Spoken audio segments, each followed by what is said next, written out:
is there any time that you were just like, wow, that's too much for me? This death thing is just like, it's not only positive, there's like this, I have this now death anxiety, I don't want to die, and I want to push this away and just be like numbing myself with TVs and stuff like that. Did you? Totally. Yeah, you had that. Okay. Yeah. I'm on season 9 of Friends, so I think the answer is yes. So the answer to the death anxiety is box sets. Right. Yeah. Or Netflix subscription. Yeah.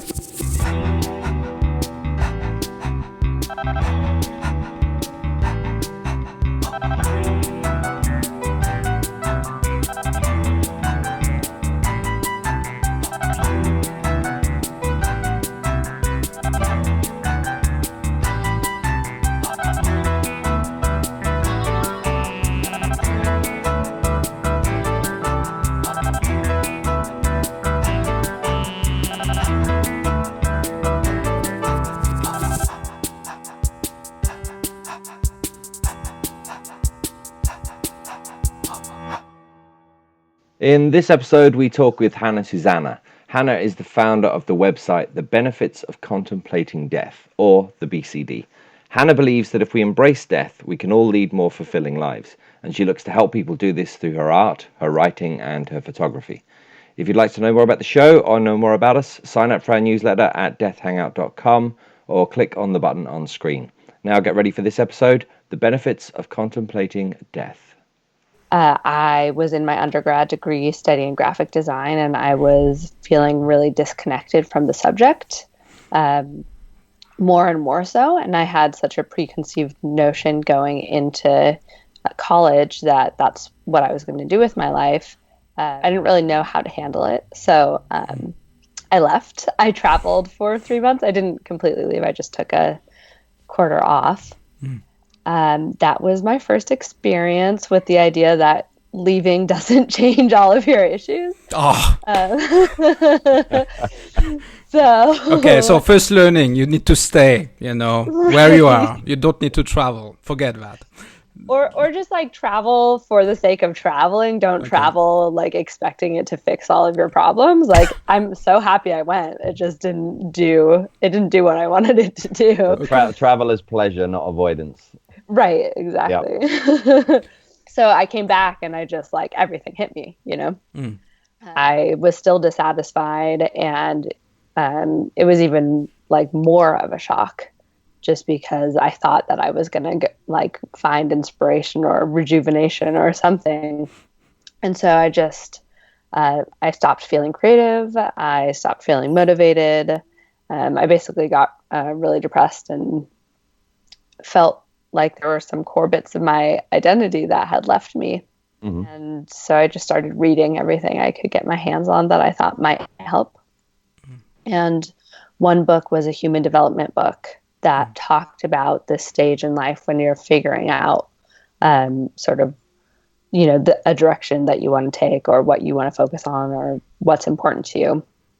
And the author suggested to confront death as a way of stripping away everything that's unimportant. And just from that one little section, I started, reading tons of books, going through programs about what it's like at the end of death or end of life. I don't know what it's like at the end of death. That'd be quite a book. Yeah. Yeah. So I've just been focusing on it since then. And it just has a really profound ability to focus your life or focus my life. I think I slip into the default of being like, I should do this or I should do that. And death is one of the only ways that I can kind of counterbalance that.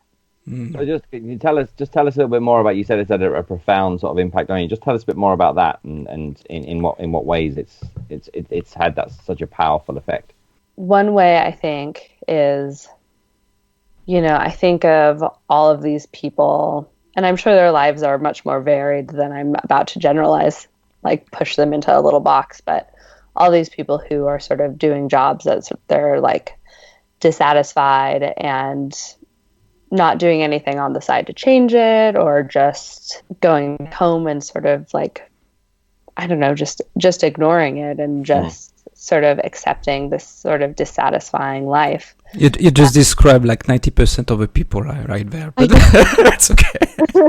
And it's terrifying. That's what scares me so much. I don't want to be part of that 90%. A huge part of the reason is that they ignore death. They don't realize that their time is finite, so they can accept this dissatisfaction and like push it off, like maybe they'll like retire and they'll get to do fun stuff then, or like push and push and push because there isn't this sense of impermanence in their life. So that's one huge way, is like realizing that I could walk outside and get hit by a car. You know, I have to make the choices about where I want to be in life regularly. It just forces me to be a better person. You know, like I recognize my values, and when I think about death, I can let go of like the annoying stuff that all my loved ones do so much more gracefully.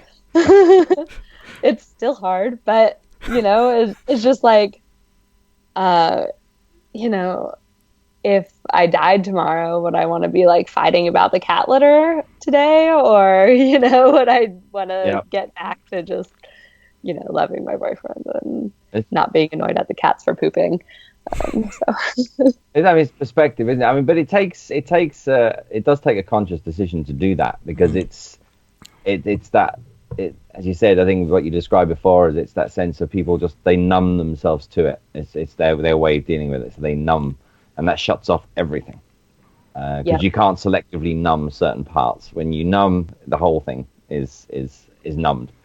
Right. So in the same way, when you confront it that openly, it's quite, you've got everything right in your face now, and it's that choice to deal with it.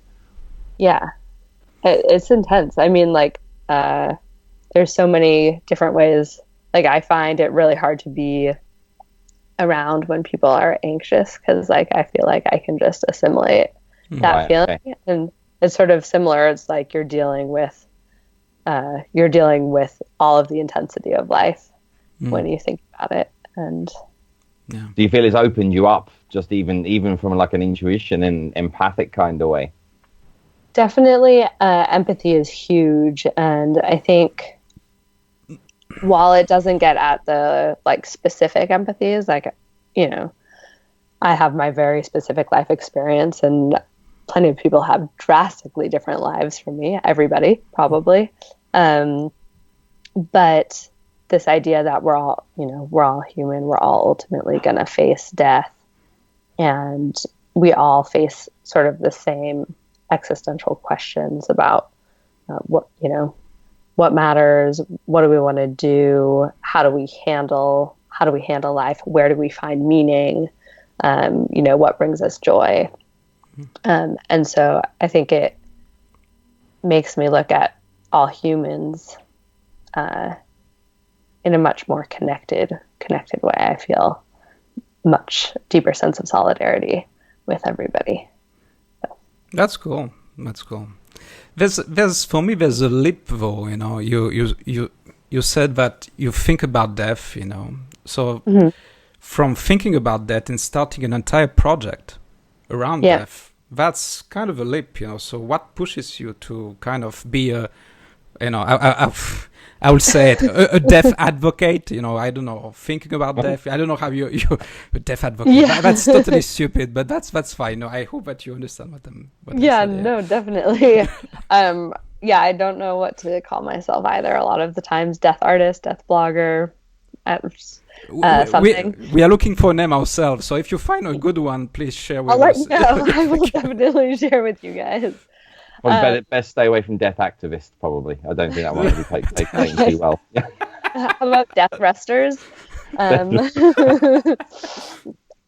was just feeling dissatisfied with, you know, finding myself in traditional or more traditional jobs, and I was working with one of my friends who is a life coach, and I would talk about death frequently, just because even in these situations, I was still reading about it, and I had, you know, started doing photo shoots about it, starting my art around it. And she just said, "You seem really excited when you talk about death." I'm like, oh, okay. There's something that it just is invigorating to me, and I can have these conversations all day. It's just fascinating, kind of like dealing with our existence is such a trip, and it just makes me see such wonder in everything. So trying to spend as much time doing that as possible just seemed like a really good plan. Do you have a practice, Hannah, or anything? I know because there's a lot of things like these death meditations and all these kinds of, do you have something that you do sort of consciously and deliberately on a regular basis, or is this just through the work that you do that you increase your familiarity with it? Yeah, so it's just through the work that I do, and I just tried to set it up that I had enough of it that I would think about it regularly. Okay. But I'm actually about to shift from more of a like article-based publication into more of a project art-based. I don't even know what to call it once it's that anymore. It's not exactly a publication, but where I want to do, like public art projects where other people can participate and, do like one-off books or, limited edition and so forth. And I think that that's what I'm hoping to do in shifting that direction, is be more intentionally thinking about death and my existence versus thinking about sort of all of the logistics that go into writing all the time. And it's something I'm working with right now, because I love featuring other people's art, and I love writing about it also. So I'm sure I'll incorporate that somehow as well. So do you see any themes or patterns from all those people you've worked with or interviewed coming back around about how death has affected their outlook on life and their quality of life? Similar to my experience, there's this motivating factor about really doing what you want to do in life. That comes through pretty regularly. There's the idea of understanding other people's stories, and just this curiosity about the human condition.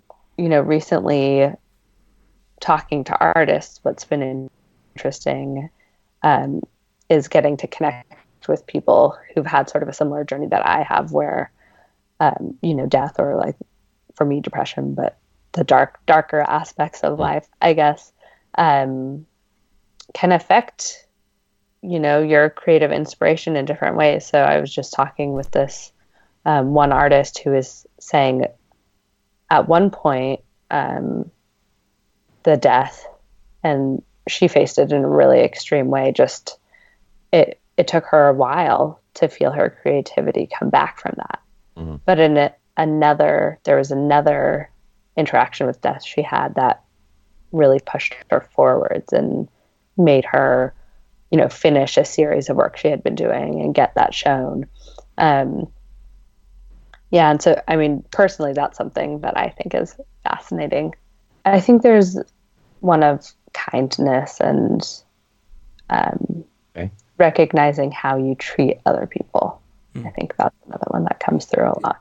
Is there any time, because I was just listening to you and you just mentioned this example where the person was kind of anxious with that, with his death thought. Is there any time that you were just like, wow, that's too much for me? This death thing is just like, it's not only positive, there's like this, I have this now death anxiety, I don't want to die, and I want to push this away and just be like numbing myself with TVs and stuff like that. Did you? Totally. Yeah, you had that. Okay. Yeah. I'm on season 9 of Friends, so I think the answer is yes. So the answer to the death anxiety is box sets. Right, yeah. Or Netflix subscription. Yeah. Whichever you can get your hands on. I mean, I can remember my first realization about dying. I was like 10, and I don't know how many like weeks or months it went on, but I could ignore it during the day, and at night it was just terrifying of just like lack of understanding. Yeah. Now there are still times where I feel that way. Sometimes it's about what does it mean to not exist, because that's its whole like messes with your mind on its own. And sometimes it is, what is the dying process going to feel like? And I think I get hung up on the second one more often. Like, is my consciousness just going to like pull apart into little bits? And am I going to be like aware of this happening? And is it going to be this like, I don't know, horrifyingly, I don't know, just dismantling experience, which it could be. Like, I imagine getting born is a pretty traumatic experience, I don't know anyone who remembers their birth, but it's funny because you just described something which is horrible right now, and we all smile with a big smile like this. We feel just like we want to love, which is like very, curious. Actually, it's very curious that this depth of gallow humor that we have. But anyway, it helps us get through, I think. Yeah. So there are definitely moments. It's definitely decreased so much, and as you hear like accounts of people dying, there's so many like positive accounts of like witnessing it, like talking to someone who's done like vigil work where they're like sitting with people who are who die, and often they say it's this really like peaceful moment. And so there's things like that calm me down and make me I guess like feel more wonder instead of fear. For you. So you started with this project about death. How was the reaction of your loved ones or your friends? What was the reaction? Yeah, my parents were very supportive, and my like immediate loved ones are all very supportive, which I feel incredibly grateful for. I think all of them are okay talking about death in their own lives, so I think that helps. And I had been talking about death for like 3 years probably before I started this, so I primed them. But what's funny is like telling their friends, so like one removed, so I'll tell like my boyfriend's friend, and he'll be like why are you doing that? Like, why would you choose to do this ever? And I give my little like spiel about like all the benefits I get from it, and then it's just like the next question is about something completely different. Like, okay, change the subject quickly. Yeah. So what about Friends season 9 that you've seen? Right. I mean, it's when you think about this, the whole death thing. It's a hard sell. Interestingly enough, I mean, the amount of people that just run from it. I actually had a conversation with my mother yesterday about when she dies. Yeah. And we were talking about funeral arrangements and that kind of thing. And it was very, very matter of fact, very easy. But she was telling me about my brother. And we came to broach the subject the other day, asking like if she had, what kind of insurance she had. And she said she could just see how uncomfortable he was with bringing the subject up. And it was like a fair play to him for doing it, but it was that discomfort that was there. And she said about my other brother, anytime she's raised it in the past, is that don't be talking about that. That's morbid. And that's just the majority of people's responses. You find in the same, just generally, apart from those close to you. Yeah. And what's interesting that you said is this, conversation that you have with someone who's older. And, I've been talking to my dad about what my grandma wants, and like trying to figure out if he's having that conversation with her, to see if I need to have that conversation with her. And in one of my interviews, it was with a bereavement counselor, I was, talking about this sort of anxiety I felt about, bringing up my grandmother's death to my grandmother's face. And she was just like, someone who is 80 has had to deal with a lot of death. Chances are really high that you are way more uncomfortable with death and having this conversation than she is. She's had to deal with it. That's true. Yeah. That was really fascinating. It's hilarious, the parent conversation. I've had it with my mom more formally, but I think every conversation with my dad, he lived right on the coast in California, and he builds paths for people from their properties down to the beach. And of course, there's one at our house too, which is, if he could just focus on that one, he would. But every phone conversation, he's like, yeah, I'm just going to keep going up and down the path so that one day I just have an aneurysm and you could just roll me off the path and have the buzzards eat me. And I'm like, okay, Dad, it's not legal. It's just not legal. Like, I will totally do this for you. You just have to figure out how to get a permit or something. Eaten by a buzzard. That's great, actually. It's a great death, Yeah. I mean, I would love it. I wish we could just do it, but... There are so many legal restrictions on how we can die. I mean, it's actually infuriating. I mean, yeah, it's crazy. I want the Viking funeral. That's what I want. Look at you. Absolutely. Look at the macho guy, with your sword and everything. This is what you do. Come on, man. I just think it's so cool. Yeah, that's really cool. Just as it stands, I don't care. A cardboard box and a bonfire will do. Yeah. Okay. Yeah. I will put a mask. I will put a mask and everything. I'll dress myself as a Viking for you, my friend. No worries. Okay. See how much I like you. Anyway. I had the last question for you, Anna, which is, what do you think about this? We're having this. So you're having your website, your portal, and there's many things happening around death at the moment. We're having this brilliant show of ours. Obviously, it's so cool. We're so cool, but it seems that do you think that there's a I don't know a way for us, or something that will happen for this death movement that suddenly it will awaken people more? What do you see for us in the future? Yeah, I'm not sure if there's like a specific moment that I think will do it.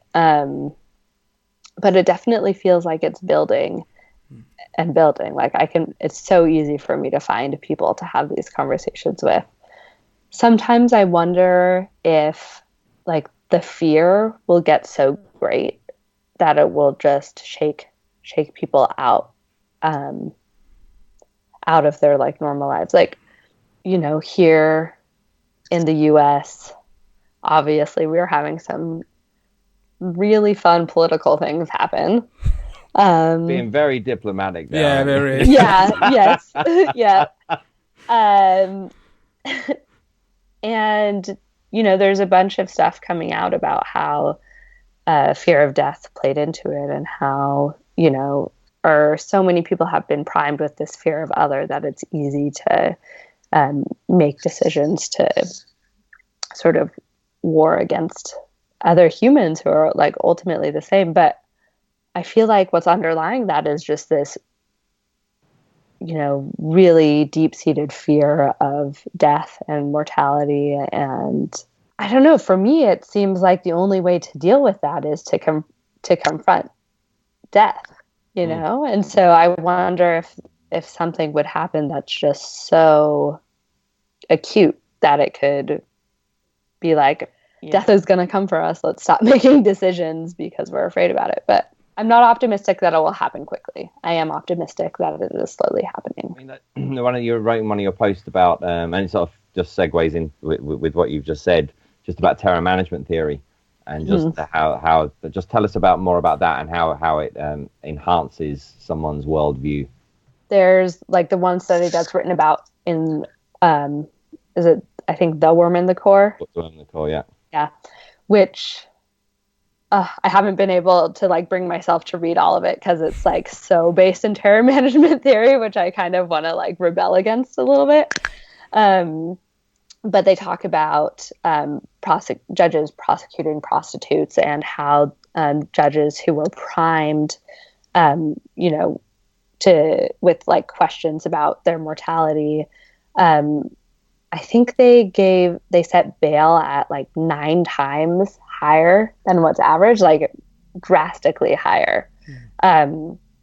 But studies done later showed that judges who didn't think prostitution was morally like abhorrent didn't raise the bail. So that sort of shows that, like, even when they were primed with the death even when they were reminders. with the death. Yeah, exactly. So that just, you know, it shows like no prostitution, and it just gets bolstered, or prostitution is fine, and that just gets accentuated. And I think that can be used really negatively a lot of the times, you know, just like what I was saying, people are afraid, so they make these sort of harsher decisions. But I think if you're aware of it, you can also use it to bolster some positive beliefs. You know, like if someone, you know, thinks everything is about sort of like this superficial fame, you know, then thinking about death is only going to like push them to pursue, you know, that sort of legacy. But if someone thinks it's about like giving back to community, then thinking about death is going to push them more and more to really give back and help. I feel like once you have the knowledge, you can always choose to use it in a positive way.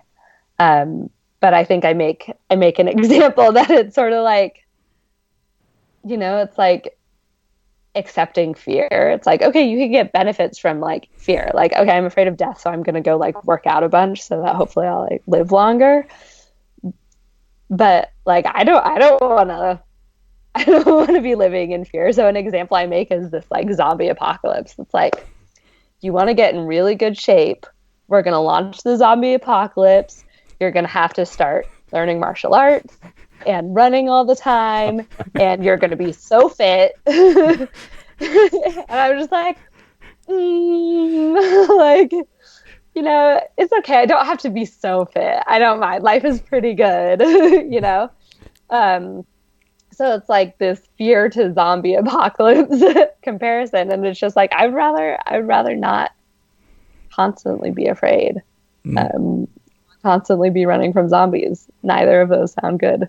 I mean, what you said there is like it's the whole thing is a booster for what's already there, really. Yeah. So that this, in terms of actually, if you like, just contemplating on death isn't enough. Almost, it's how you contemplate, and you've got to bring your values into it, and you've got to look at what's important. Now, it will help strip away all of the, if you like, those extrinsic sort of motivators, or maybe, as you said, those superficial motivators that are there. So that helps sort of trim it down a little bit. But there's still that whole thing about what we see as positive. And as you diplomatically put, there are two very polarized views at the moment, and both think their view is positive. Yeah. So it's when you throw fear into the mix on that, both sides get more entrenched in their views. Right. And I think that's where you start looking at other other theories on what motivates us and how we believe, how we interact with death. You know, when looking into it, there's tons of terror management theory stuff out there, and there's starting to be more like meaning maintenance model, which I think is interesting. It's like death threatens what is meaningful in your life. And okay, I haven't heard of that one. I'll have to check that one out. Yeah, it's something that I want to look more deeply into also. You know, then there's also just like heuristics that have been studied. So like the value, I think it's the value and the scarcity heuristic in terms of death. And it's been shown that if you start talking about the value of life, like whether it's like financially or psychologically, then people are more inclined to think it's scarce. Like if you think something is valuable, you'll be like, oh my gosh, death. Like, wow, I really don't have a lot of this. But if you start talking about death, it's like the opposite. If you tell someone something is rare, then they start seeing it as really valuable. And that's kind of where I think, like, if we could tap into that, I think that is another place that we can see change. I mean, I agree with you in that it is there's this huge personal choice factor in it as well. But I think that there's some positive things to come of it. Oh, absolutely. Whether these people choose it or not. Yeah, that's it's Hopefully, like it's like having additional fuel, but it's deciding what you're going to do with it.